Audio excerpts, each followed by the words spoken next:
Hello, this is Brett from Survival Comms, and this is the fourth installment in my backpacking gear series. And we're going to talk about the black bag today, which is the camp bag. The subcomponents of the black bag are items that will be used in camp. And you have your bear bag line, cordage, you have your Bahco saw, you have your mess kit, all contained in this large black stuff sack.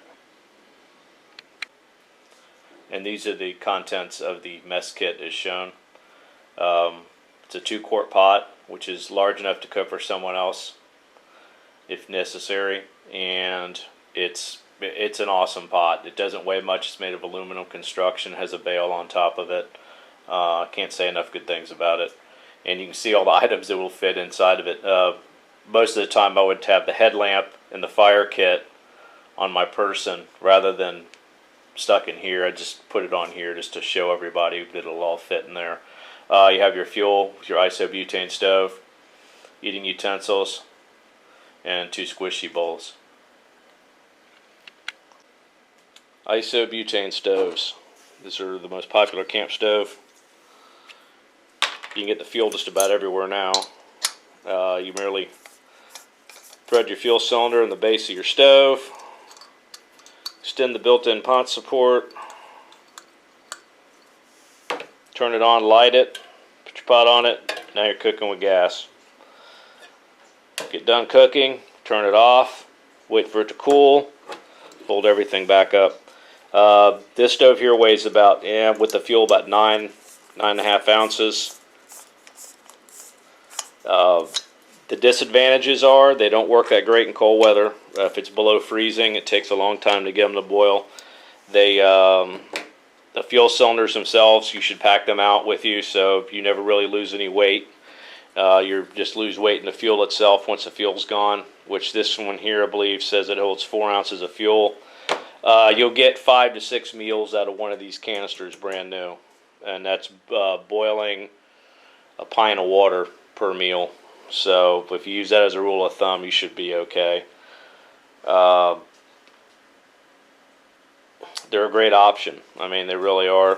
They're noisy, so but they're simple, and you can get the fuel just about everywhere now. There was a time when the fuel was you had to go to an outdoor type store to get the fuel, but just about everybody has them now.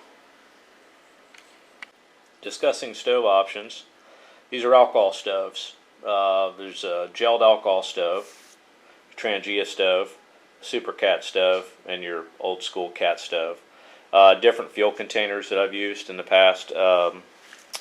These are your standard Nalgene bottles, and this one here is a dye bottle for leather dye, and I really like these a lot because this little plug comes out of it here, but you have this nice little dispensing nozzle to dispense your alcohol fuel so you don't spill it or waste it whenever you're trying to fill your stove. And of course, with any alcohol stove, it's imperative you have a windscreen. It really reduces your boil times a lot, and it's a must-have if you're going to use any of these alcohol stoves. I make mine out of oven liners, and I just punch holes in it with a leather punch or a metal punch, and use a paper clip to secure it together. And they roll up really small, and they weigh nothing. This is your most simple to use pre-engineered alcohol stove. This is a Swiss M71 stove. There's a lot of videos on YouTube about them. It's gelled alcohol inside of it. The lid turns and comes off, and it acts as your snuff cap to extinguish the stove. You perforate this foil layer here, fold the corners back, and ignite the stove. There's a small stand that's attached to the base of it.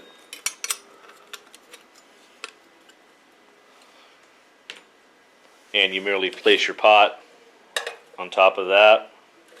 When you're finished cooking, this is hot, so you'll want to use a utensil to remove that. You snuff your stove like that. There's a small sealing ring inside of here which will allow you to seal it and reuse it. These will burn for a little less than 2 hours. So for 3 days, this is good right here. Like I said, the weight is 8 ounces, and that's including the fuel and the pot support. This is your second pre-engineered alcohol stove. This is a Trangia stove, and it's got a threaded snuff cap on top of it. The jets are around the perimeter of it. You merely pour fuel inside of the body of the stove itself, ignite the stove, and you need a pot support for that. Now, what you can do is you can make one out of hardware cloth. Trangia makes one. They make one that's a couple of strips of aluminum that cross over top of it. Or what I've done is I just take one of those M71 rings, punch a hole in the side of it, and use a paper clip to hold it together, and slide that on top of there. Ignite said stove.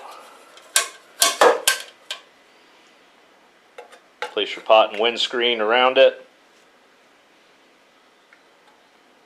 When you're done, remove this with the utensil. Place your snuff cap on top, and your stove is extinguished. This stove here weighs about 3.5 ounces, and that's empty. And it's well constructed, and you really can't go wrong with one of these if you decide to purchase an alcohol stove rather than making one of your own.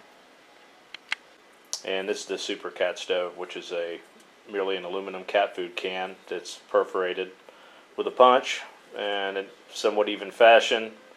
And I've placed some carbon felt in the base of it. This stove is, you take your liquid fuel, you pour your liquid fuel into it, you ignite the stove, and you place your pot on top of it.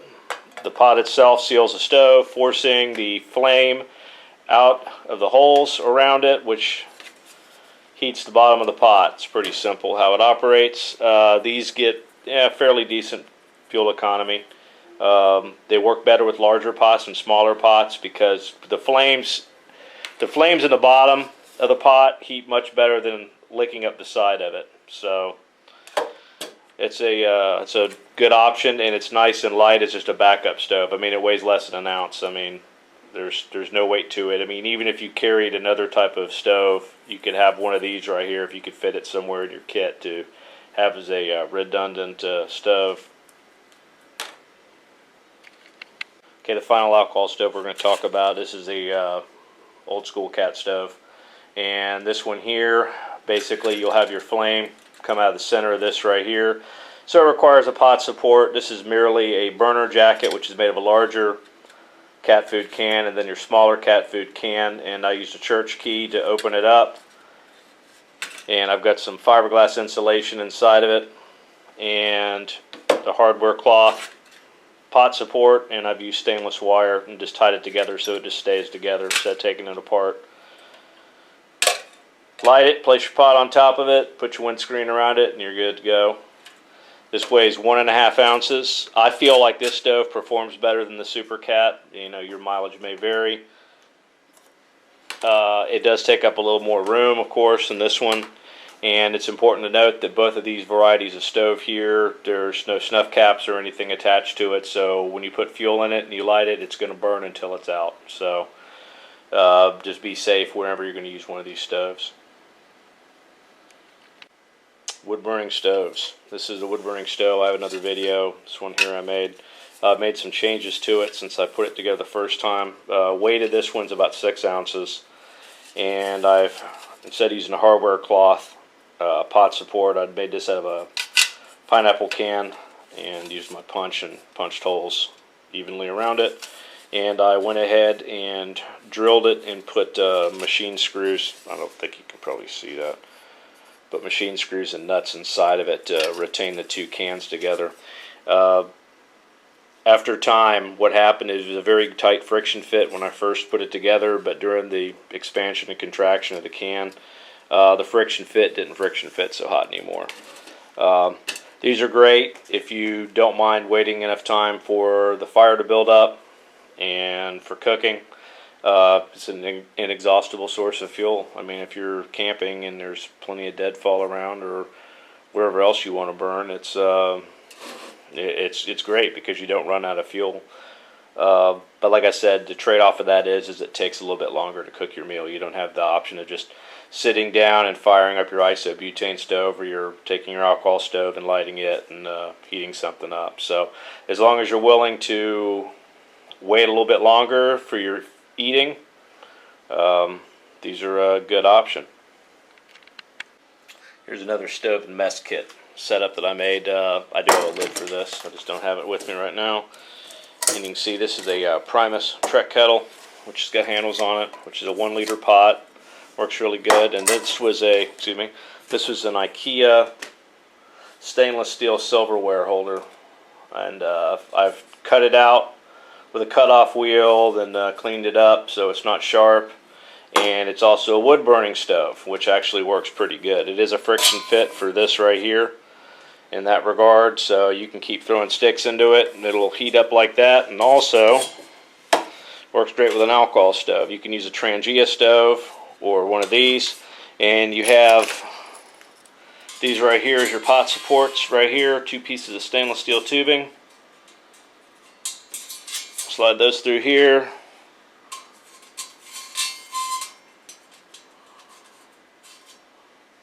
Place your pot on top of it. And this acts as a windscreen and as a pot support, so it works really good. This whole setup with the lid and everything looks like it weighs about 11 ounces. So that's another option if you chose to go the homebrew route and have 2 different types of stoves. You have an alcohol stove and a wood burning stove. This is a great option for your 72-hour bag or your car, or anywhere you just want a small, self-contained, even your backpacking setup here. If you just wanted to put this on the outside of your pack, you can use a Condor holder. This is the Pathfinder one, which is a really good product. You can see it's got Pals webbing on the back and on the outside of it, but inside of it you have your eating utensils, your windscreen. You can actually fit 2 of these stoves inside of here, which is your M71 stove here. So you got your one M71 stove here, and you can actually fit a second one there. So there's 3 days worth of fuel right there.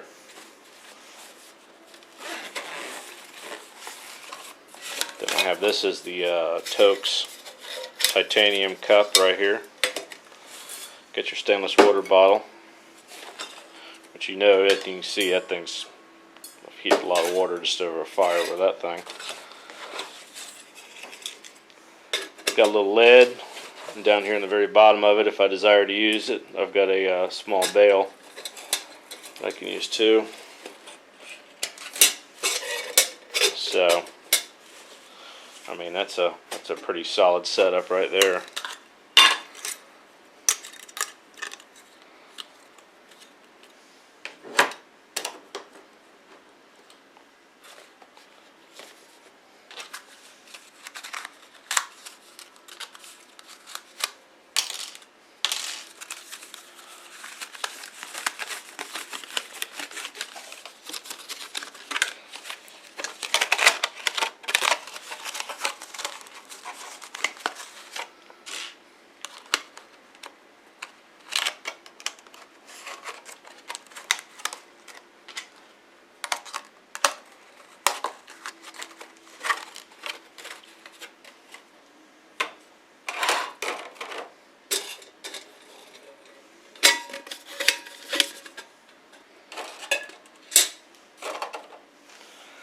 See right there, you're ready to cook. Well, I hope you enjoyed the video, and as always, comments are appreciated. And if you have any questions, please feel free to leave it in the comments below. This is Brett from Survival Comms. Till next time.